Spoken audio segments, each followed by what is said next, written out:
नमस्कार साथियों, आशा करता हूँ कि आप सभी अच्छे होंगे। आज बात करते हैं बिहार में अभी जो राजनीतिक परिस्थितियाँ हैं। आप सभी को ज्ञात होगा कि 3 तारीख को महागठबंधन की एक रैली होने वाली है पटना के गांधी मैदान में। और अब खबर आई है कि प्रधानमंत्री नरेंद्र मोदी की भी एक रैली आयोजित की गई है 2 तारीख को। हालांकि पहले ये खबर थी और है भी कि प्रधानमंत्री 1 और 2 तारीख को बंगाल के दौरे पे रहेंगे, फिर 6 तारीख को उनका बंगाल दौरा पहले से तय था। लेकिन अब खबरें आई हैं कि 2 तारीख को बिहार में उनकी रैली है और 3 तारीख को महागठबंधन की प्रस्तावित रैली पहले से तय की गई है। दोस्तों, आखिर इसके मायने क्या हैं? तेजस्वी यादव, राहुल गांधी, लेफ्ट की पार्टियां, ये सारे लोग इसमें जुटेंगे।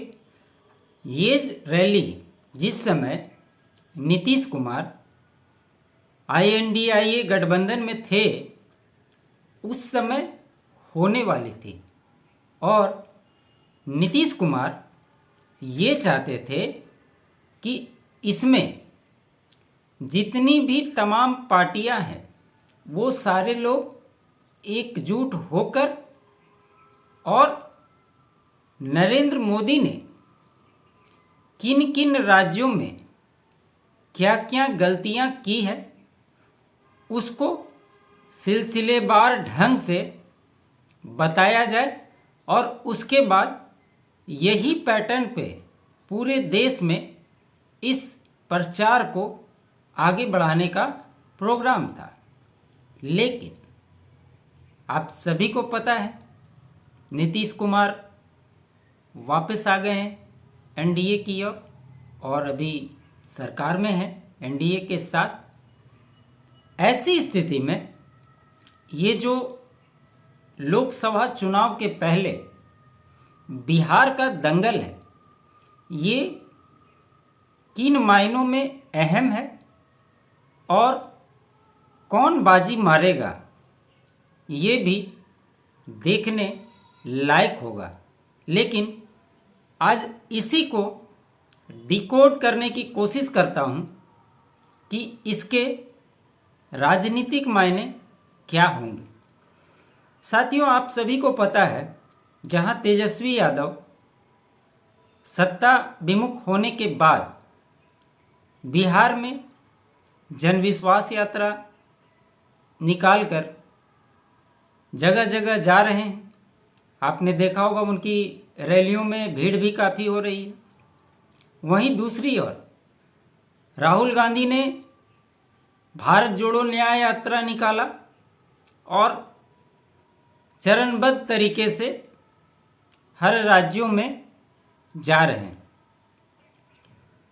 और भीड़ भी आप देखते हैं कि होती है और तरह तरह के मुद्दे उठाए जाते हैं। वो कितने सच हैं झूठ है वो तो डिसाइड करना जनता का काम है। लेकिन वहीं दूसरी ओर नरेंद्र मोदी के बिहार के कार्यक्रम को लेकर और ठीक महागठबंधन के रैली के एक दिन पहले रखने का कारण क्या है, मैं ये भी आपको बता दूं कि फिर वापस 5 या 6 तारीख को अमित शाह की भी रैली प्रस्तावित की गई। इन रैली के मायने क्या है? ये रैली इसलिए आयोजित की गई है, आपको याद होगा प्रधानमंत्री नरेंद्र मोदी पहले भी बिहार का कार्यक्रम उनका बना था, लेकिन वो कार्यक्रम रद्द हो गए थे। उस समय नीतीश कुमार महागठबंधन की सरकार में थे, लेकिन मीडिया में हमने भी बताया था कि नीतीश कुमार महागठबंधन छोड़कर एनडीए के साथ सरकार बनाने वाले, और कहीं ना कहीं इसीलिए नरेंद्र मोदी की जो रैली पहले होने वाली थी वो रैली कैंसिल हो गई थी, क्योंकि उसमें बिहार को एक बड़ा पैकेज देने की संभावना थी और वो बिना नीतीश कुमार के नहीं हो सकता था। कहीं ना कहीं नीतीश कुमार के पलटने का ये भी एक मुख्य कारण है, और इसीलिए उस समय की रैली कैंसिल हुई थी। लेकिन अब चूंकि नीतीश कुमार एनडीए में आ गए हैं, तो कहते हैं ना, मौका और दस्तूर दोनों है, तो दोनों चीज़ को मिलाकर प्लस महागठबंधन पर एक दबाव देने के लिए, बिहार के लोगों को बताने के लिए ये रैली आयोजित की गई है। लेकिन एक बात आप सभी जानते हैं, चाहे वो किसी भी दल के नेता हों, जब वो कोई कार्यक्रम करते हैं, कोई रैली करते हैं, तो उसमें भीड़ तो बहुत जुड़ती है, लेकिन असल खेल इलेक्शन के समय होता है कि वो वोटों में कितनी तब्दील होती है। आपने कई ऐसे चुनाव देखे होंगे जहां पर भाजपा हारने की स्थिति में आ गई थी, लेकिन ठीक ऐन वक्त पे नरेंद्र मोदी ने उस राज्य में कैंपेनिंग करके भाजपा को वापस जीत दिलाया। ऐसे कई एग्जाम्पल हैं। अभी जो गुजरात के चुनाव हुए थे, उससे पूर्व में जो गुजरात में जब चुनाव हुआ था, उसमें आपको याद होगा कि वहाँ पे बीजेपी 99 सीट पे सिमट गई थी। ये किसी से छुपा हुआ नहीं है। लेकिन उसके बाद क्या हुआ पिछले चुनाव में, ये आप सभी जानते हैं। तो कहीं ना कहीं नरेंद्र मोदी की वो क्षमता है, वो यूथ को, बूथ को, हर किसी को अपने अंदाज से लोगों को इन्फ्लुएंस करने में कामयाब होते हैं, और ये एक बहुत बड़ा कारण है जिसके चलते उन्हें वोट और पॉपुलैरिटी, या यूं कहें कि जो मीडिया मैनेजमेंट होता है, उसका आज के भारतीय राजनीति में अगर कोई व्यक्ति सबसे अच्छा इस्तेमाल करता है तो वो नरेंद्र मोदी है। वो पब्लिक के सेंटीमेंट को बहुत अच्छे से समझते हैं, किस समय क्या और कौन सा मुद्दा कारगर होगा, कहाँ के लिए क्या अच्छा होगा, उसके हिसाब से उनकी सारी मैनेजमेंट होती है, और इसीलिए वो अभी तक सक्सेस होते रहे। आप कालांतर में उनके भाषण को जब आप सुनेंगे, तो जिस तरह, चाहे वो साउथ में हो, चाहे वो यूपी में हो, चाहे वो उत्तराखंड में हो, बिहार हो, झारखंड हो, जहाँ भी आप उनके भाषण के शुरुआती बातें, वहाँ के क्षेत्रीय भाषा जो होती है, उससे वो शुरुआत करते हैं। ये पब्लिक को बहुत बड़ा सेंटीमेंट इम्प्लीमेंट करने के लिए काफ़ी होता है। ऐसे आप किसी नेता को नहीं देखते होंगे। वहीं बात करें दूसरी ओर, तेजस्वी यादव चुनाव की तैयारी के लिए ही और अपने आप को परखने के लिए ये यात्रा निकाले हुए हैं। जगह जगह जाकर लोगों को बता रहे हैं कि हमने सरकार में रहकर 17 महीनों में क्या किया, किस प्रकार से किया, मुझे धोखा दिया गया।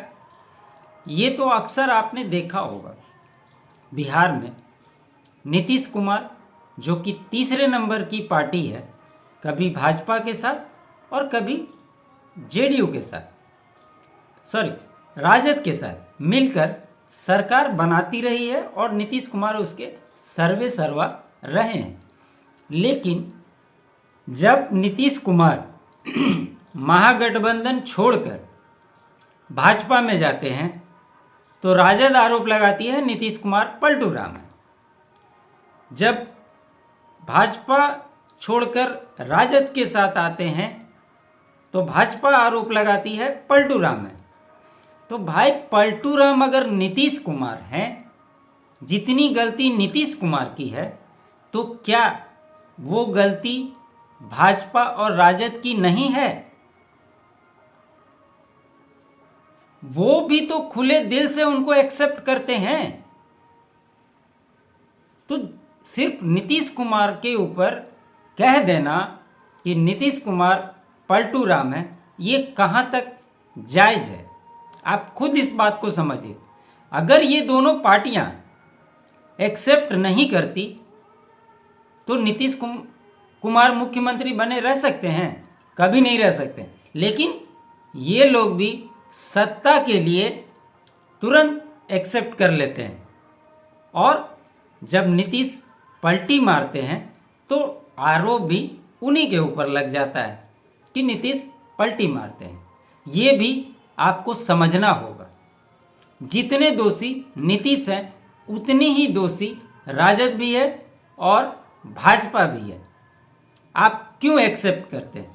और इन बातों से इतर मैं ये कहना चाह रहा था कि जो अभी लोकसभा के पहले बिहार में अभी रैली होने वाली है, सेमीफाइनल होने वाला है, इसका क्या इम्पैक्ट पड़ेगा?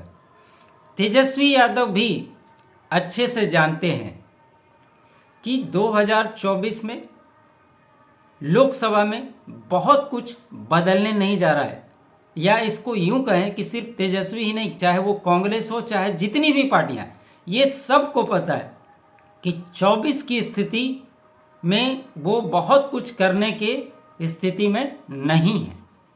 लेकिन चुनाव है, लड़ना है, कहीं ना कहीं ये आगे की तैयारी के लिए, अपने कार्यकर्ताओं में जोश भरने के लिए ये सारा कार्यक्रम किया जा रहा है। और ख़ास तौर पर तेजस्वी यादव के घूमने का कारण ही यही है कि वो अपने कार्यकर्ताओं में एक उत्साह भरना चाहते हैं कि 2020 में जो गलती आपने की थी, मुझे सत्ता में कुछ सीटों के चलते बाहर रहना पड़ा था, वो गलती आप नहीं करें।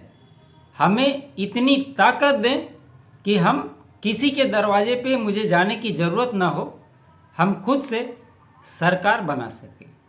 दूसरी बात, जिस प्रकार से उन्होंने 17 महीने के कार्यकाल को लोगों तक पहुंचा रहे हैं कि हम सत्ता में रहते हुए ये किए वो किए, जो भी कार्य किए उन्होंने, उनकी चर्चा हुई। वहीं सत्ता विमुख होने के बाद जिस प्रकार से नीतीश कुमार, भाजपा उन पे आरोप लगा रही है कि आपको पता है सारे विभागों का जांच बैठाया गया है, उसमें से सबसे ज़्यादा 4 विभाग तेजस्वी के ही पास थे। और देखिए, ये बहुत समझना ज़रूरी है। अगर मैं भी कहता हूँ कि तेजस्वी यादव इन 17 महीनों के अंदर अपने विभागों में भ्रष्टाचार किए हैं और भाजपा और नीतीश कुमार ये कहते हैं, तो निश्चित तौर पे जांच कराकर इन्हें प्रूफ देना चाहिए, नहीं तो उनके क्रेडिबिलिटी पे भी सवाल उठता है। इस तरह से बरगलाने की बात सामने आ जाएगी। इसलिए मैं तो कहता हूँ कि निश्चित तौर पे अगर उन्होंने भ्रष्टाचार किया है तो आप जांच करवाइए, उसको सामने लाइए, पब्लिक के बीच में दीजिए, पब्लिक डिसाइड कर लेगी कि उन्होंने भ्रष्टाचार किया या नहीं किया। लेकिन अगर आप साबित नहीं कर पाएंगे, ऐसे में तेजस्वी का अपर हैंड हो जाएगा, तो बात फिर वही जुमला वाली हो जाएगी। इससे बढ़िया है कि आप अगर कहते हैं तो उसको करने की कोशिश करें। निश्चित तौर पे 3 तारीख को जो रैली होने वाली है उसमें राहुल गांधी, तेजस्वी यादव, माले के कई नेता ये लोग शामिल होंगे। और निश्चित तौर पे इनका माइंड सेट 2024 नहीं है, क्योंकि इन्हें अच्छे से पता है 2024 में कुछ नहीं होने वाला है। इनकी तैयारी 2029 हो, उसके बाद की हो, क्योंकि जब तक आप अपने कार्यकर्ताओं को मोटिवेट नहीं करेंगे तब तक आप राजनीति नहीं कर पाएंगे।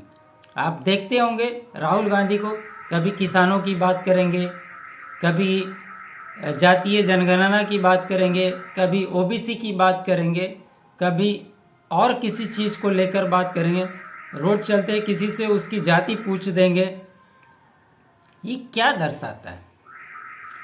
अभी सारे राजनीतिक दल चुनावी मोड में हैं और इसको कैसे भुना सकते हैं।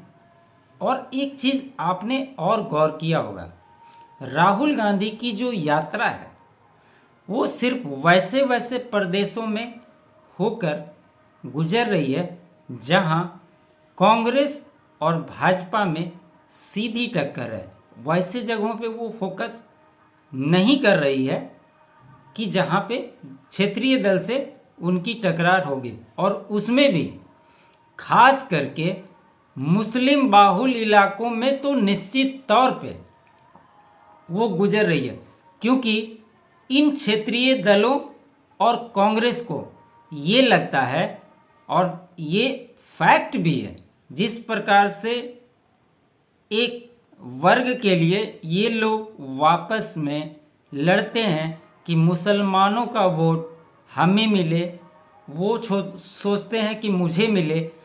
और ऐसे में अगर इनका गठबंधन नहीं होता है तो निश्चित तौर पे ये वोट बैंक डिवाइड हो जाते हैं, और ऐसे में भाजपा इसका फ़ायदा उठाती है।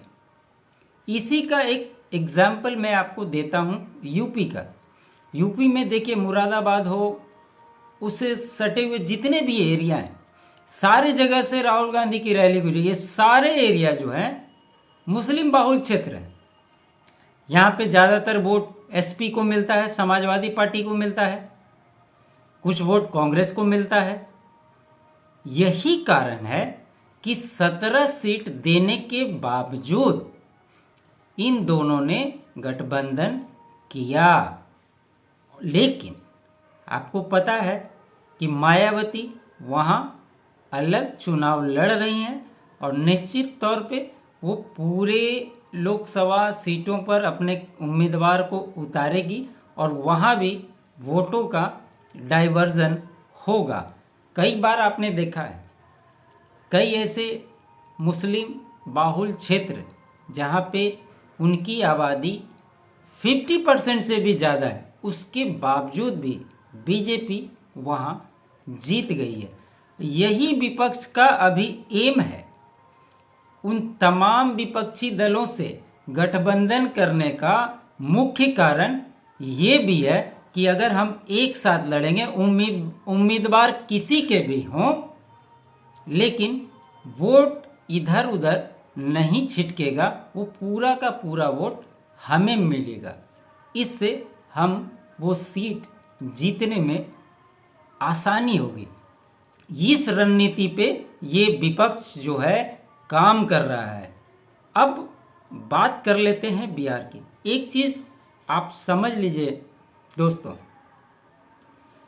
नरेंद्र मोदी की एक शैली है, आपको याद होगा 1996 वर्ल्ड कप में श्रीलंका के लिए सनत जयसूर्या और रमेश कालू वितरना ये दोनों ओपनिंग के लिए आए थे और वहाँ से उन्होंने एक तेज क्रिकेट खेलने की शुरुआत की थी। और 1996 वर्ल्ड कप के बाद ये वनडे में बदलाव आ गया कि उसके अनुसरण जितने भी देश थे वो करने लगे और वहाँ से वनडे क्रिकेट का स्वरूप बदल गया। उसके बाद T20 भी आ गया और वो उससे भी तेज खोला जाने लगा। कहने का मतलब ये है कि नरेंद्र मोदी और उनकी जो मीडिया मैनेजमेंट है वो अच्छे से पब्लिक सेंटीमेंट को समझते हैं, कहाँ कब और कैसे प्रहार करना है, उसके हिसाब से वो अपनी बाजी को चलते हैं और कहीं ना कहीं देश इससे प्रभावित होता है। यही कारण है कि इन पिछले 10 सालों में मोदी का ग्राफ जहां बढ़ा है, उन्हीं के सामने विपक्ष धीरे धीरे सिमटते चला जा रहा है। यही बेसिक फर्क है मोदी और विपक्ष के जो नेता हैं उनके मैनेजमेंट में। अब इसका फायदा क्या होने वाला है? मैंने पहले भी बताया था कि जब नरेंद्र मोदी बिहार आएंगे तो कोई ना कोई स्पेशल पैकेज देने की बात चल रही थी। और एक बात तो आप सभी जानते हैं, नीतीश कुमार ऐसे मुख्यमंत्री हैं जो कभी भी काम का क्रेडिट किसी को नहीं देते हैं। उसके चलते कोई अच्छी योजनाएं बिहार में आने से वंचित ही क्यों ना हो जाए, लेकिन जहां क्रेडिट देने की बात आएगी वहां पे वन मैन शो के हिसाब से नीतीश कुमार काम करते रहे हैं। इसको गौर से समझिएगा। और यही कारण है कि जब तेजस्वी यादव के विभाग से नौकरी देने की बात हुई, नौकरी दिया गया, लेकिन अखबारों में आपने देखा होगा सिर्फ नीतीश कुमार की फ़ोटो थी, तेजस्वी यादव कहीं नज़र नहीं आए थे। हो सकता है बाद में तेजस्वी यादव ने पूछा होगा कि भाई मेरे विभाग का है तो मेरा भी फ़ोटो होना चाहिए अखबार में, लेकिन फ़ोटो तो था नहीं। और नीतीश कुमार ने क्या किया कि फ़ोटो चाहिए, एक काम करो तुम बाहर चल जाओ। लेकिन माना यह जा रहा है कि इसमें जब नरेंद्र मोदी आएंगे तो लगभग 2 लाख करोड़ का स्पेशल पैकेज बिहार को देने जा रहे हैं। अब आप सोचिएगा कि इससे क्या होगा।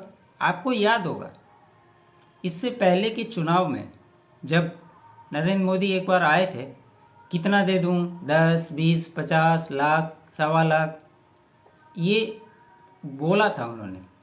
और उस पे कितना हंगामा हुआ था ये आप सभी को पता है। लेकिन इस बार निश्चित तौर पे एक प्लानिंग जो पहले से डिसाइडेड है, निश्चित तौर पे बिहार को एक स्पेशल पैकेज मिलने जा रहा है और उसमें नीतीश कुमार को रिटर्न गिफ्ट की तरह से देखा जा रहा है। अब आप ये सोचिएगा कि इससे नीतीश को फ़ायदा क्या। नीतीश तो चूँकि काम का श्रेय खुद लेते हैं, लेकिन इस बार मोदी ऐसी कोई गलती नहीं करेंगे। आप देखिएगा जो पैकेज का ऐलान होगा वो कहाँ किस क्षेत्र में कितना पैसा लगेगा, कौन सी योजनाएं होंगी, ये घोषणाएं भी उसी मंच से हो जाएगी। तो ये आप मान के चलिए कि पैकेज मिलेगा और किन योजनाओं के तहत उस पैसे का यूटिलाइजेशन होगा, उन योजनाओं की घोषणा भी उसी मंच से हो जाएगी, जिससे कि आने वाले समय में कहीं कोई कन्फ्यूज़न न रहे। अब आप ये सोचेंगे कि इसमें नीतीश कुमार को क्या फ़ायदा। नीतीश कुमार बिहार के मुख्यमंत्री हैं, एनडीए के सहयोगी हैं, तो निश्चित तौर पे वो साथ में रहेंगे, उनका भी तो नाम आएगा ना। तो यही होने जा रहा है इस बार। और निश्चित तौर पे चूँकि 2 तारीख को है, आप सभी जानते हैं कि नरेंद्र मोदी जहाँ जाते हैं मीडिया का फोकस वहीं होता है, और कहीं ना कहीं इन सारे तंत्र को एकत्रित करने के लिए ये रैली की आयोजन की गई है। और आप देखिएगा कि जब 3 तारीख को महागठबंधन की रैली होगी तो कहीं ना कहीं उस रैली को छोटा करने का एक ये स्ट्रेटेजिक प्लान है, और इसी के तहत सडन इस रैली का आयोजन ठीक महागठबंधन की रैली के एक दिन पहले किया गया है, ताकि जो ज़्यादा फोकस्ड हो वो प्रधानमंत्री मोदी की ओर चला जाए, और ये जो महागठबंधन की रैली है इसका इम्पैक्ट छोटा हो जाए। दर्शकों, आपको क्या लगता है बिहार के इस सेमीफाइनल में कौन बाजी मारेगा? क्योंकि परिस्थितियां एक 24 घंटे में बदलती है। एक बात आप सभी देखिएगा, जहां तक भीड़ की बात होगी, निश्चित तौर पे महागठबंधन की जो रैली होगी भीड़ तो उसी में ज़्यादा होगा, लेकिन इसका मतलब ये नहीं है कि जो सेमीफाइनल हुआ फाइनल वही टीम जीतेगी, इसकी कोई गारंटी नहीं ले सकता। क्योंकि एक सर्वे के हिसाब से पहले भी आपने देखा होगा, आज तक का एक सर्वे आया था, उसमें बिहार में 28 से 32 सीटें दी जा रही थी, लेकिन एक एजेंसी ने इंटरनल सर्वे कराया है उसमें, और सब पार्टियां अपना सर्वे भी कराती है, और नीतीश को लाने का कारण भी यही था कि किसी भी एक सीट पे भाजपा लोकसभा चुनाव में समझौता नहीं करना चाहती। इसके चलते जो भी करना पड़े वो करने के लिए तैयार है, और इसी के तहत लोगों को अपने साथ जोड़ रही है। ये पूरे देश में हर राज्यों में आप देख सकते हैं, कई लोग दूसरे पार्टियों को छोड़कर भाजपा में शामिल हो रहे हैं, कई पार्टियां जो INDI गठबंधन में थी उन्हें छोड़कर NDA के साथ गठबंधन में आ रही है, क्योंकि कहीं ना कहीं ये परसेप्शन तय है कि इस बार का चुनाव भाजपा मजबूती से जीतने जा रही है, और चूंकि राम लहर पे सवार है उसका फ़ायदा निश्चित तौर पे नरेंद्र मोदी को मिलेगा। और साथ में उनकी जो हिंदू और राष्ट्रवाद की जो परिभाषा है, और कैसे वो मीडिया मैनेजमेंट करके इन्फ्लुएंस करते हैं, आप सभी इससे वाकिफ़ हैं। तो आपको ये विश्लेषण कैसा लगा दोस्तों, ज़रूर बताएं। अच्छा लगे लाइक करें, शेयर करें। चैनल को सब्सक्राइब नहीं किया है तो सब्सक्राइब ज़रूर कर लें। आप सभी का बहुत बहुत धन्यवाद।